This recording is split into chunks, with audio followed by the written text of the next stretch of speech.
మా ప్రభుత్వం నిర్ణయం తీసుకున్నది. అదేవిధంగా వ్యవసాయ యోగ్యం కాని భూములు అంటే రాళ్ళు రప్పలు గుట్టలు రోడ్లలో పోయిన వాటికి లేదా మైనింగ్ చేస్తున్న భూములకు లేదా నాలా కన్వర్షన్ రియల్ ఎస్టేట్ వెంచర్లు పరిశ్రమలకు తీసుకున్న భూములు అదేవిధంగా రైతుల నుంచి ప్రభుత్వం సేకరించిన భూములకు రైతు భరోసా వర్తింపజేయము. ఎలాంటి గందరగోళం ఉండాల్సిన పని లేదు. రాళ్ళు రప్పలు గుట్టలు రోడ్లకు అదేవిధంగా పరిశ్రమలకు లేదా రియల్ ఎస్టేట్ వెంచర్లుగా మారిన భూములకు రైతు భరోసా ఇవ్వబడదు. దీనికి సంబంధించి మా రెవెన్యూ అధికారులు గ్రామాల వారీగా సమాచారాన్ని సేకరించి గ్రామ సభల ద్వారా ప్రజలకు వివరించడం జరుగుతుంది. కాబట్టి ఈరోజు ఎవరైనా పరిశ్రమలుగా మారిన భూములు కానీ రియల్ ఎస్టేట్ వెంచర్లు జరిగిన భూములు కానీ ప్రభుత్వం సేకరించిన భూములు ఆల్రెడీ ప్రజల నుంచి ప్రభుత్వం సేకరించిన భూములు ఉన్నాయి. కానీ రెవెన్యూ రికార్డులలో ధరణిలలో లోపాల వల్ల కొంతమందికి ఆ రకంగా కూడా రైతు భరోసా పథకము గతంలో నిధులు చేరినాయి. కాబట్టి దయచేసి మీరే స్వచ్ఛందంగా ముందుకొచ్చి ప్రభుత్వానికి ఆ వివరాలు అందించడం ద్వారా ప్రభుత్వానికి సహకరించాల్సిందిగా వాళ్ళందరికీ మేము విజ్ఞప్తి చేస్తున్నాం.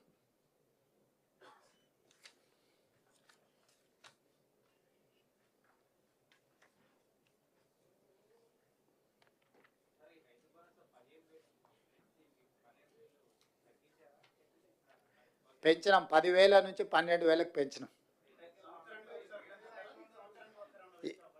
ఇప్పుడు వెసులుబాటును ఆర్థిక పరిస్థితులు మనకున్న వెసులుబాటును బట్టి 10,000 నుంచి 12,000 రూపాయలకు పెంచుకోవడం జరిగింది.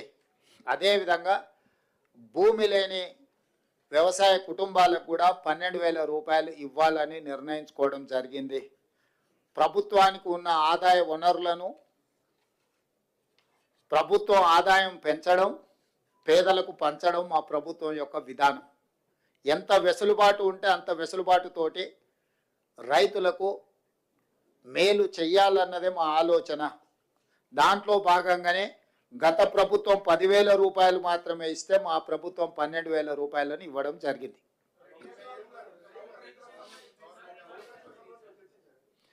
ఆ విషయాల మీద గతంలో చాలా చర్చలు జరిగినాయి.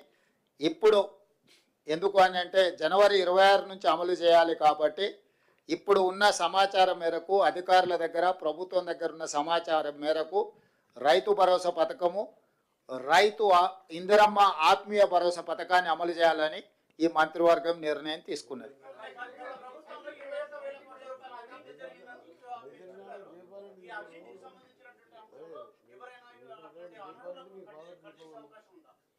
ఇప్పుడు గతంలో ఏం జరిగిందో దాని వెనక్కి వెళ్తే కేసీఆర్ కుటుంబము 1000 సంవత్సరాలు జైలు శిక్ష అనుభవించాల్సి వస్తుంది. కాబట్టి వాటికంటే భవిష్యత్తులో తప్పిదాలు జరగకుండా నిజమైన రైతులకు మేలు చేయాలన్నదే మా ప్రభుత్వం యొక్క విధానము. కాబట్టి ఈరోజు ఒక మంచి నిర్ణయం ఈ మంత్రివర్గ సమావేశంలో తీసుకున్నాం. కాబట్టి మీడియా మిత్రులకు కూడా నా సూచన, అనవసరమైన అంశాలు అనవసరమైన వివాదాలకు తావియ్యకండి. స్పష్టంగా మళ్ళీ నేను చెప్తున్నా, వ్యవసాయ యోగ్యమైన ప్రతి ఎకరాకు రైతు భరోసా వస్తుంది. ప్రతి ఎకరాకు సంవత్సరానికి 12,000 రూపాయలు ఇవ్వడం జరుగుతుంది. భూమి లేని వ్యవసాయ రైతు కుటుంబాలకు సంవత్సరానికి 12,000 రూపాయలు నగదు ఇవ్వడం జరుగుతుంది. ఆ పథకం పేరు ఇందిరమ్మ ఆత్మీయ భరోసా. రేషన్ కార్డులు జనవరి 26 నుంచి రేషన్ కార్డులు లేని వాళ్లకు రేషన్ కార్డులు ఇవ్వడం జరుగుతుంది. 3 అంశాల మీద ఈ మంత్రివర్గంలో సానుకూలమైన ప్రజలకు ప్రయోజనం చేకూర్చే నిర్ణయాలు తీసుకున్నాము. మీడియా మిత్రులు ఈ 3 అంశాలను ప్రజలకు చేరవేయాల్సిందిగా కోరుకుంటూ మీ అందరి దగ్గర సెలవు తీసుకుంటున్నాను.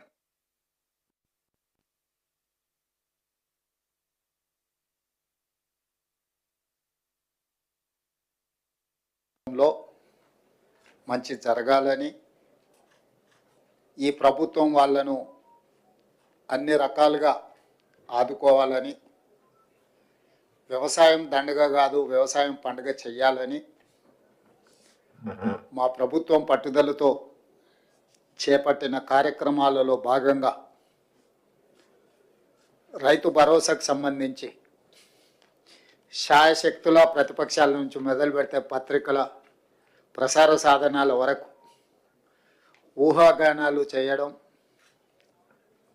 ఉన్నవి లేనివి ప్రభుత్వ నిర్ణయాలని మీకు మీరే ప్రకటించి రైతులలో గందరగోళాన్ని సృష్టిస్తున్నారు. కాబట్టి ఆ గందరగోళాన్ని దూరం చేస్తూ రైతులకు ఒక శుభవార్త వినిపించాలని ఈ మంత్రివర్గ సమావేశంలో సహచరులందరి సూచనల మేరకు ఈరోజు నిర్ణయం తీసుకోవడం జరిగింది. రైతు భరోసా కార్యక్రమంలో భాగంగా వ్యవసాయ యోగ్యమైన భూములన్నింటికి రైతు భరోసా పథకం కింద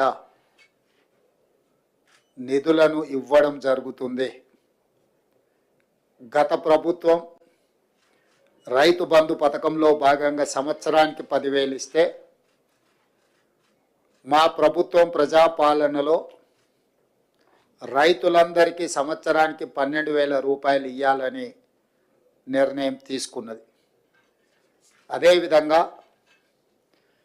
భూమి ఉన్న రైతులకు రైతు భరోసా పథకం కింద వ్యవసాయ యోగ్యమైన ప్రతి ఎకరాకు 12,000 రూపాయలు ఇస్తున్నప్పుడు తండాలలో, గూడాలలో, మారుమూల పల్లెల్లో ఉన్న భూమి లేని వ్యవసాయ రైతు కుటుంబాలు,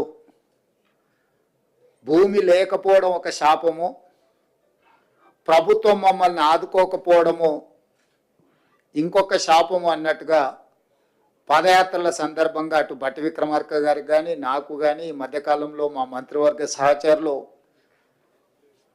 పర్యటనలకు వెళ్ళినప్పుడు దృష్టికి తీసుకురావడం జరిగింది.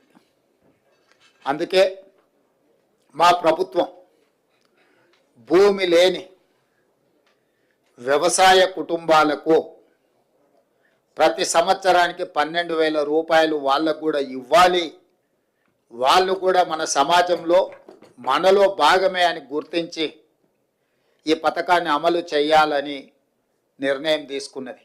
ఈ పథకానికి ఇందిరమ్మ ఆత్మీయ భరోసా పథకం అని చెప్పి నామకరణం చేయడం జరిగింది. ఈరోజు భూమి ఉన్న వ్యవసాయ యోగ్యమైన భూములకు రైతులకు ఎకరాకు 12,000 ఇవ్వడమే కాకుండా భూమి లేని వ్యవసాయ కుటుంబాలకు సంవత్సరానికి 12,000 రూపాయలు ఇందిరమ్మ ఆత్మీయ భరోసా పథకం